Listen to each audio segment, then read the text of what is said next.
லடாக் கலவரத்திற்கு காரணமாக இருந்த அந்நிய நாட்டு கைகூலி சோனம் வாங்சுக் மேல மத்திய அரசாங்கம் நடவடிக்கை எடுத்திருக்கு. சோனம் வாங்சுக் நடத்தக்கூடிய என்ஜிஓவோட FCRA லைசன்ஸை கேன்சல் பண்ணிருக்காங்க. இனிமே வெளிநாட்டுல இருந்து பணம் பெற முடியாது, பெற்ற பணத்தை யூஸ் பண்ண முடியாது. இந்தியாவை அழிக்க துடிக்கக்கூடிய சக்திகளோட கைகோர்த்து சோனம் வாங்சுக் செயல்படுகிறார் என்ற காரணத்திற்காக CBI என்கொயரி சோனம் வாங்சுக் மேல பாயுது. லடாக்குக்கு தனி மாநில அந்தஸ்து வேண்டும் என்று போராடக்கூடிய சோனம் வாங்சுக் ஒரு சில மாதங்களுக்கு முன்னாடி பாகிஸ்தானுக்கு போயிட்டு வந்திருக்காரு என்ற அதிர்ச்சி தகவல் வெளியாயிருக்கு. இவர் கொடுத்த ஒரு ஸ்பீச் நேபாள் மாதிரி ஸ்ரீலங்கா மாதிரி இந்தியாவிலும் நடக்கணும் அப்படிங்கிற ஒரு ஸ்பீச் சோசியல் மீடியால ரொம்ப வைரலா பரவிட்டு இருக்கு. இதை தவிர சோனம் வாங்சுக்கினுடைய அறியப்படாத பல தகவல்கள் இருக்கு. இந்தியாவை அழிக்க துடிக்கக்கூடிய மிகப்பெரிய சக்திகளோடு எப்படி கைகோர்த்து செயல்படுகிறார் என்பதை கொஞ்சம் டீடைலாக பார்க்கலாம் வாங்க. டூர் போக நீங்க ரெடியா? Family tour, solo tour, adventure tour, group tour, office tour, school tour, honeymoon எந்த ட்ரிப்பா இருந்தாலும் ஃபேமஸ் ஸ்டார் டூரிசம் ஈஸியா அரேஞ்ச் பண்ணி தராங்க. Best packages, excellent service and full jolly experience க்கு guarantee. So எதுக்கு வெயிட்டிங்? ஃபேமஸ் ஸ்டார் டூரிசம் இப்போவே contact பண்ணுங்க. வணக்கம். நேத்துக்கு என்னோட வீடியோல பாத்தீங்கன்னா லடாக் கலவரத்திற்கு மிக முக்கியமாக காரணமாக இருந்து பின்னாடில இருந்து இயக்கிய சோனம் வாங்சுக் அவரோட சேர்ந்து ஒரு international lobby plus Congress ecosystem எப்படி அங்க கலவரத்தை தூண்டினார்கள் என்பதை பார்த்தோம். யாராவது அந்த வீடியோ மிஸ் பண்ணிருந்தீங்கன்னா கண்டிப்பாகவே பாருங்க. A to Z யார் இந்த சோனம் வாங்சுக் என்பதை டீடைலாக பேசியிருப்பேன். இப்போ கொஞ்சம் விரிவாக இந்த சோனம் வாங்சுக்னுடைய FCRA லைசன்ஸ், இவருடைய NGO எப்படி செயல்படுது, எங்கே இந்த ஃபண்ட்ஸ் வருது, அதை எப்படி அரசாங்கம் முடக்கியிருக்காங்க, இன்னும் இந்த சோனம் வாங்சுக்னுடைய பல அன்சீன் வீடியோஸ் இருக்கு. சோஷியல் மீடியால பெரிதளவுல பகிரப்படாத வீடியோஸ், இவர் பேசியிருக்கக்கூடிய வீடியோஸ், இந்தியாவுக்கு எதிராகவே ஸ்டேட்மெண்ட் இருக்கக்கூடிய வீடியோஸ், இப்படி இந்தியாவில் இருந்துகிட்டு இந்தியாவில் இருக்கக்கூடிய ஒரு மாநிலமான லடாக்கிற்கு தனி மாநில அந்தஸ்து வேண்டும் என்று கேட்டுக்கொண்டு இந்தியாவுக்கு எதிராகவே பேசுவாரா இவர் நம்ம ஆக்டிவிஸ்ட் ஏத்துக்கணுமா? இவருடைய NGOவோட பேரு நான் நேத்துக்கு என்னோட வீடியோல மென்ஷன் பண்ணியிருந்தேன். அதோட FCRA லைசன்ஸ் தான் கேன்சல் பண்ணிருக்காங்க. Students educational and cultural movement of Ladakh. இதோட FCRA லைசன்ஸை கேன்சல் பண்றதுக்கு மினிஸ்ட்ரி ஆஃப் ஹோம் அஃபேர்ஸ் என்ன காரணம் சொல்லிருக்காங்கன்னு பாருங்க. இவங்க யார் யார்கிட்ட இருந்து ஃபண்ட் வாங்கியிருக்காங்க அப்படிங்கறத லிஸ்ட் பண்றாங்க. இதுல வெளிநாட்டுல இருந்து இந்த ஃபண்ட் எல்லாம் நீங்க வாங்கியிருக்கீங்க, இது அனைத்துமே FCRA ரூல்ஸ் அண்ட் ரெகுலேஷன்ஸ்க்கு வயலேஷன் ஆக இருக்கு. ரொம்ப டீடைல்டாக பிரேக் டவுன் பண்ணி போட்டிருக்காங்க.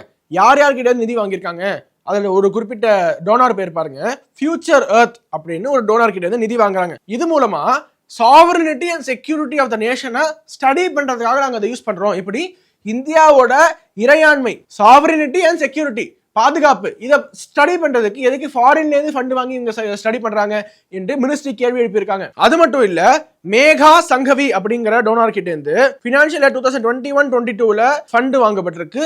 இதுலயும் கைட்லைன்ஸ் மீறப்பட்டிருக்கு.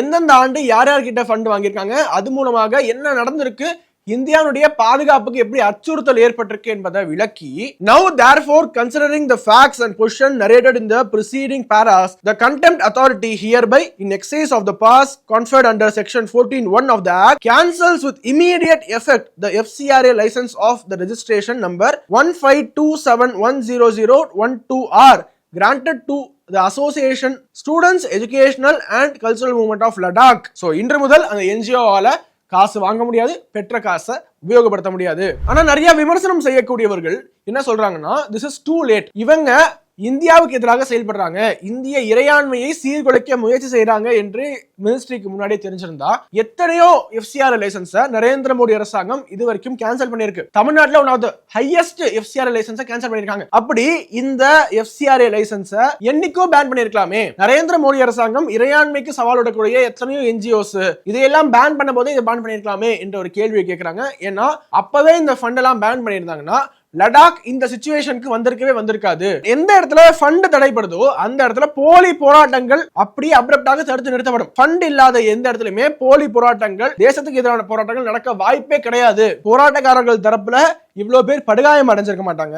அதை கூட விடுங்க, அதுக்கு ஆப்போசிட்ல பாருங்க, நம்மளுடைய பாதுகாப்பு படையினர், CRPF பர்சனல், அந்த மாநிலத்தினுடைய போலீஸ், இவங்க யாருமே படுகாயம் அடைஞ்சிருக்க மாட்டாங்க. 30 பேருக்கு காயம் ஏற்பட்டிருக்கு, போலீஸ் வாகனம் தீக்கிரையாக்கப்பட்டிருக்கு, பிஜேபி அலுவலகம் கொளுத்தப்பட்டிருக்கு. இது எதுவுமே நடந்திருக்காது இல்லையா? இன்னும் முன்னாடியே செய்திருக்கலாம் என்ற விமர்சனம் பாஜக ஆதரவாளர்கள் தரப்புல இருந்து பாஜக அரசாங்கத்து மேல வைக்கப்பட்டு இருக்கு. சோ இந்த ஒரு விமர்சனத்தை பத்தி லேட்டர் ஆன் பார்ப்போம். நிச்சயமாகவே அதுக்கு பதிலளிக்க வேண்டியது கடமைதான். அட் த சேம் டைம் இந்த FCRA லைசன்ஸை கேன்சல் பண்ணதுக்கே இங்க இருக்கக்கூடிய லிபரல்ஸ் இருக்காங்கல்ல, லெப்டிஸ்ட் எக்கோசிஸ்டம், ஒட்டுமொத்தமாக நரேந்திர மோடி அரசாங்கம், மோடி அரசாங்கத்தை எதிர்க்கக்கூடியவர்களை முடக்கிற வேலையை செஞ்சுட்டு இருக்காங்க.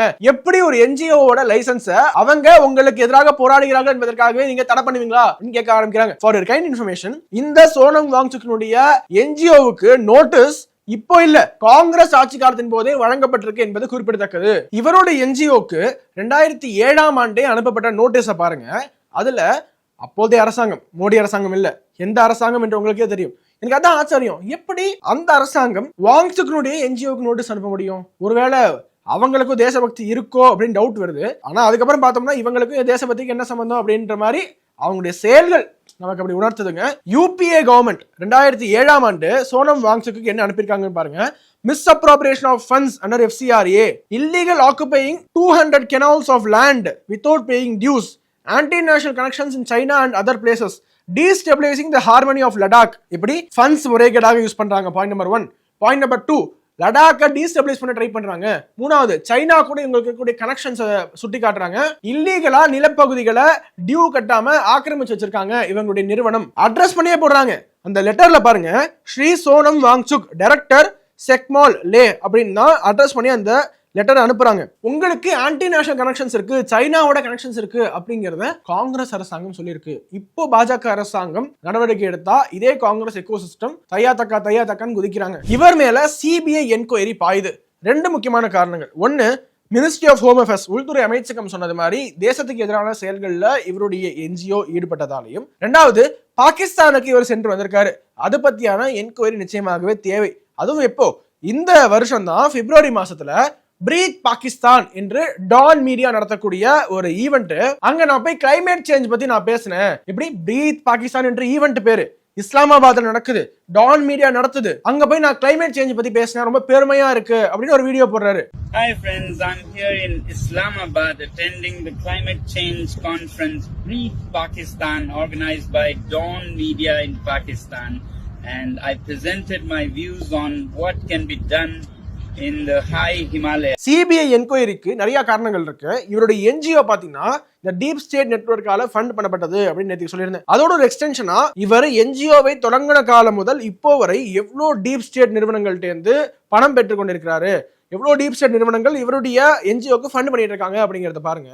1988ஆம் ஆண்டு ஃபியூச்சர் எர்த் நெட்வொர்க்ஸ் அப்படிங்கிற ஒரு நிறுவனம் சோனம் வாங்சுக்கினுடைய Students Education and Cultural Movement of Ladakh fund பண்றாங்க. இந்த Future Earth Networks co president Paul Srivastava என்பவர் இப்போ த கிளப் ஆஃப் ரோமினுடைய கோ பிரசிடென்டாக இருக்காரு. இந்த கிளப் ஆஃப் ரோம் அப்படிங்கிறது ஒரு திங்க் டேங்க்ங்க. இந்த திங்க் டேங்கை எஸ்டாப்ளிஷ் பண்ணது யாருன்னு பாத்தீங்கன்னா டீப் ஸ்டேட் நிறுவனத்துடைய ஒரு அங்கமாக இருக்கக்கூடிய ராக்கெஃபெல்லர் ஃபவுண்டேஷன். இவங்களுடைய முக்கியமான நோக்கமே 1970கள்ல இருந்து நிறைய ரிப்போர்ட்ஸ் கொடுத்துட்டே வராங்க. ஓவர் பாப்புலேஷனாக இருக்கு, இந்த உலகத்துல டீபாப்புலேஷன் பண்ணணும், ஹியூமன் பாப்புலேஷன் எக்ஸ்டெர்மினேட் பண்ணணும் என்ற நோக்கத்திற்காக அவங்க நிறைய ரிப்போர்ட்ஸ் கொடுத்திருக்காங்க. இப்ப நினைச்சு பாருங்க, உலகத்துல பல நாடுகள் பாப்புலேஷன் கிரைசிஸா திண்டாடுறாங்க. ஓவர் பாப்புலேஷன் இல்ல, அவங்களுடைய நாட்டினுடைய ஜனத்தொகை குறைந்துகிட்டு இருக்கு அப்படின்னு ரஷ்யால இருந்து ஜப்பான் வரைக்கும் நிறைய நாடுகள் இப்ப நம்ம நாட்டுல பாப்புலேஷனே இல்ல, பாப்புலேஷன் பெருகணும் அப்படின்னு இப்போ ஃபீல் பண்றாங்கல்ல. இதெல்லாம் விதை அவங்க போட்டது. அந்த ராக்கெஃபெல்லர் ஃபவுண்டேஷன் எஸ்டாப்ளிஷ் பண்ண ஒரு திங்க் டேங்க் கோ பிரசிடென்ட்,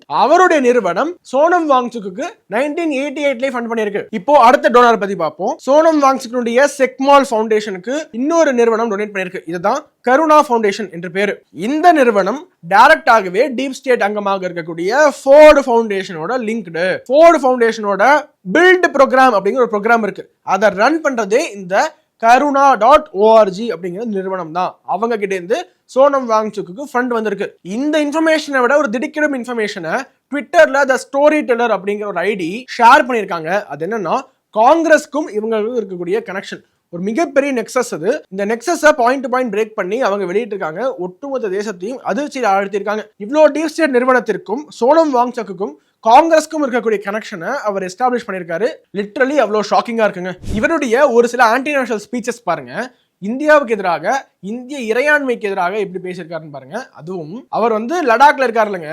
லடாக்ல நாங்க நினைச்சோம்னா சைனாக்காரன் உள்ள வந்தா நாங்க அவனை தடுத்து நிறுத்த மாட்டோம், அவன் பாட்டு உள்ள போயிருவான், நாங்க எதுக்கு தடுத்து நிறுத்தணும், என்று பேசியிருக்காரு. अगली बार वो आए तो हम उनको रास्ता दिखाएंगे, हम रोकेंगे नहीं, हम जान क्यों दे जब हमारा कोई संरक्षण नहीं हो रहा है. ஏதோ இவங்க தான் தேச எல்லையில பாதுகாக்கிற மாதிரி, நம்ம ராணுவ வீரர்களை ஒண்ணுமே பண்ணாத மாதிரி இவங்க தான் பாதுகாவலர்கள தேசத்துக்கு. ஏதோ சைனாக்கா உள்ள வந்து இவங்க எல்லாம் விட்டுட்டு, நீ லடாக்கா நீ போ, நீ வந்து லே பகுதியில இருக்கியா நீ போ, நீ கார்கிலா நீ போ, உன்ன எதுவும் பண்ண மாட்டேன், என்னோட டார்கெட் டெல்லி தான், நான் டெல்லிக்கு தான் போறேன் என்று டெல்லிக்கு மட்டும் தான் வருவானா சைனாக்காரன், இவங்களை பாதிக்க மாட்டானா? இவர் ஒட்டுமொத்த இந்திய ராணுவத்தையும் சிறுமைப்படுத்தி பேசியிருக்காரு. இவரை தான் தேசபக்தர், ஹார்ட்கோர் நேஷனலிஸ்டா இவரு. யாரு? சைனாக்காரர் உள்ள வந்தா நான் தடுத்து நிறுத்த மாட்டேன், அவன் பாட்டு போயிடுவான் அப்படின்னு சொன்னவர் தேசபக்தராம். அவரு தேசத்துக்காக போராடுறாராம். சொல்றது யாரு? இந்த லெப்டிஸ்ட் எக்கோசிஸ்டம். இது ஒரு பாயிண்ட்டுங்க. அடுத்து இன்னொன்னு பாருங்க. செப்டம்பர் 10ஆம் தேதி இவர் உண்ணாவிரதத்தை ஆரம்பிக்கிறார். உண்ணாவிரதத்தை ஆரம்பிக்கும் போதே ஒரு ப்ரொவகேட்டிவ் ஸ்பீச். என்ன ஸ்பீச்? நேபாள் நடந்த மாதிரி, ஸ்ரீலங்காவில் நடந்த மாதிரி இந்தியாவில் நடக்கணும், வாங்க போராடுங்க என்று இளைய தலைமுறையை தூண்டி விடுறாரு. नेपाललाई उस्ते उठो, बांग्लादेशलाई उस्ते उठो, श्रीलंकालाई उस्ते उठो, मिमन से गिरजा क्यों नोक्तेने चिक शीना तेने क्यों नोक समरगयाले. சோ கிளியராகவே இந்தியாவுல ஒரு மாப் வயலன்ஸை தூண்டி விடக்கூடிய ஒரு ப்ரொவகேட்டிவ் ஸ்பீச் கொடுத்திருக்காரு. இதுதான் அவருடைய நோக்கம். ரொம்ப கிளியரான ஒரு நோக்கம். நேத்திக்கே நம்ம பார்த்திருப்போம் எப்படி ஒரு காங்கிரஸினுடைய தலைவர் ஒரு பிரஸ் மீட் கொடுத்து அடுத்த நாள் நாங்க பாஜக அலுவலகத்தை நோக்கி செல்ல போகிறோம் என்று சொல்லி அவர் சொன்ன மாதிரியே பாஜக அலுவலகத்தை முற்றுகையிட்டு அடுத்த நாள் அதை கொளுத்தினாரோ, அதே மாதிரி சோனம் வாங்சுக்கினுடைய இந்த ப்ரொடெஸ்ட் இப்ப வேணா அவர் நல்லவர் வேஷம் போடலாம். சாரி, நான் வந்து வயலண்டா மாறணும்னு எதிர்பார்க்கல, வன்முறையை நான் தூண்டல, எல்லாரும் அமைதியா இருங்க என்று சொல்லலாம். ஆனா ஜென்சி ப்ரொடெஸ்ட், நேபாள், ஸ்ரீலங்கா என்றெல்லாம் பேசியது இதே சோனம் வாங்சுக் தான். அடுத்து இன்னொரு வீடியோ ஒன்று காட்டுறேன். பொது வாக்கெடுப்பு அப்படின்னு சொல்லுவாங்க. காஷ்மீர் இந்தியாவோட இருக்கணுமா பாகிஸ்தானோட இருக்கணுமா இல்ல தனியாக ஒரு தனி நாடாக இருக்கணுமா என்று டிசைட் பண்றதுக்கு பிளெபிசைட் என்று சொல்லுவாங்க. அந்த மாதிரி காஷ்மீர்ல ஒரு பொது வாக்கெடுப்பு நடத்தணும் என்று பாகிஸ்தானோட அஜெண்டாவை இவர் பேசிக்கிட்டு இருக்காரு. இந்த பொது வாக்கெடுப்பு என்பது பாகிஸ்தானி அஜெண்டா. மகாராஜா ஹரிசிங் அவர்கள் இன்ஸ்ட்ருமெண்ட் ஆஃப் ஆக்சஷன் சைன் பண்ணும்போது அதுல பொது வாக்கெடுப்பு அப்படிங்கிற ஒரு பாயிண்டே கிடையாது. காஷ்மீர் ஒட்டுமொத்தமாக லீகலா இந்தியாவோட ஒரு அங்கமானது. அப்படி இல்லைனாலுமே சிவிலைசேஷன் கண்டினியூட்டி என்பது காஷ்மீருக்கும் கன்னியாகுமரி வரைக்கும் அவ்வளவு பெரிய சிவிலைசேஷன் கண்டினியூட்டி இருக்கு. அப்படி இருக்கும்போது பொது வாக்கெடுப்பு எடுக்கணும் என்று சொல்லக்கூடிய சோனம் வாங்சுக்க ஆன்டி நேஷனல் சொன்னாம எப்படி சொல்றது? तो इसीलिए आपने सुना होगा रेफरेंडम्स होते हैं, प्लेबिसाइट्स होते हैं. तो अगर ऐसा सबका विचार है तो फिर कश्मीर में क्यों नहीं? இன்னும் ஒரு படி மேல போய் இவர் என்ன சொல்றாருன்னு பாருங்க. பாகிஸ்தானையும் சைனாவையும் புகழ்றாரு. பாகிஸ்தான்ல இல்லீகலா நம்மளோட இந்தியன் டெரிட்டரியை ஆக்கிரமிச்சு வச்சிருக்காங்க. இந்த பக்கம் அவங்க அதை ஆசாத் காஷ்மீர் என்று சொல்லுவாங்க. அப்படியே அதுக்கு மேல பல்டிஸ்தான், கில்ஜித் பல்டிஸ்தான் என்று சொல்லுவாங்க, ஸ்கர்து பல்டிஸ்தான் சொல்லுவாங்க. அதுக்கு அட்டானமஸ் பவர் கொடுத்திருக்கு. எக்ஸ்ட்ராவாக பாகிஸ்தான் அந்த பகுதிக்கு பவர் கொடுத்து வச்சிருக்கு. இதை நம்ம பாராட்ட வேண்டும். ஆஹா, பாகிஸ்தான் மாசு, பாகிஸ்தான் கிளாஸ் என்று வீடியோ போட்டிருக்காரு இதே சோனம் வாங்சுக் என்ற சோ கால்டு தேசபக்தர். லெஃப்டிஸ்ட் எக்கோசிஸ்டம் அவங்க தேசபக்தர்னு கொண்டாடிட்டு இருக்காங்க. पाकिस्तानना स्कार्दो बल्टिस्तान गुनलां खोंगरांग असेंबली योतेनोगल आउलदो पोतला जनगना तेने ऑटोनमस रीजन स्नाजिगो क्याकानंग ने पोतपुआंग सिचिगिन yang janak khorana jagare state chokla province nishu saksum jigyot yakale te thangme thoa autonomous region gunla mari gwangchayot jano இவ்ளோத்தையும் செய்துவிட்டு இவ்வளவு ஆன்டி நேஷனல் ஸ்பீச்சஸ் கொடுத்துட்டு வன்முறையை தூண்டி விட்டு வன்முறைக்கு காரணமாக இருந்து நம்மளுடைய உள்துறை அமைச்சகமே இவர் தான் காரணம் என்று சொன்ன பிறகாக இவர் என்ன தெரியுமா சொல்றாரு?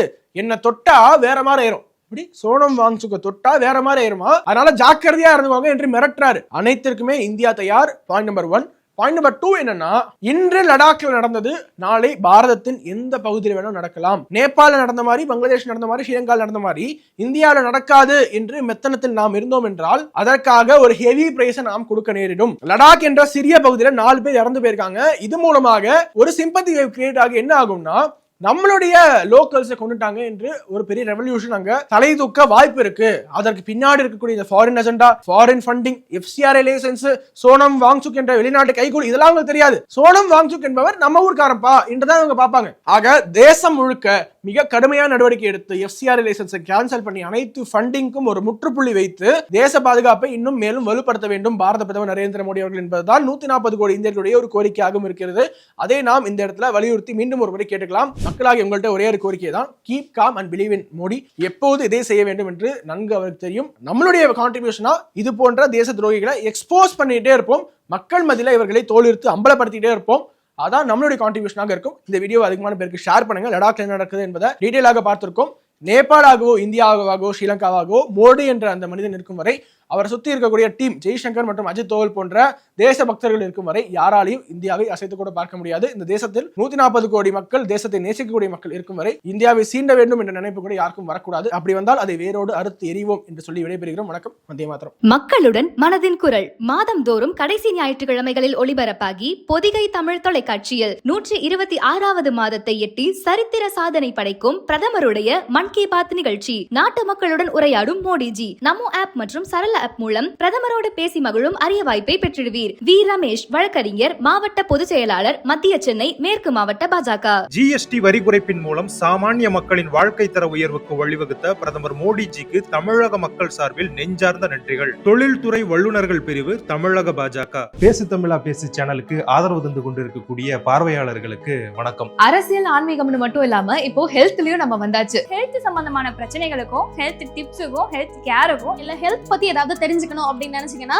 ஹெல்த் குரு சேனல் கண்டிப்பா உங்களுக்கு யூஸ்ஃபுல்லா இருக்கும். பேசு தமிழா பேசு சேனலுக்கு கொடுக்கக்கூடிய இதே சப்போர்ட்டை ஹெல்த் குரு யூடியூப் சேனலுக்கும் கொடுத்து அந்த சேனலை சப்ஸ்கிரைப் பண்ணி உங்க நண்பர்களுக்கு ஷேர் பண்ணும்படி கேட்டுக்கிறோம். நம்ம ஹெல்த் குரு சேனலோட லிங்கை டிஸ்கிரிப்ஷன்ல தரோம், மறக்காம செக் பண்ணி பாருங்க.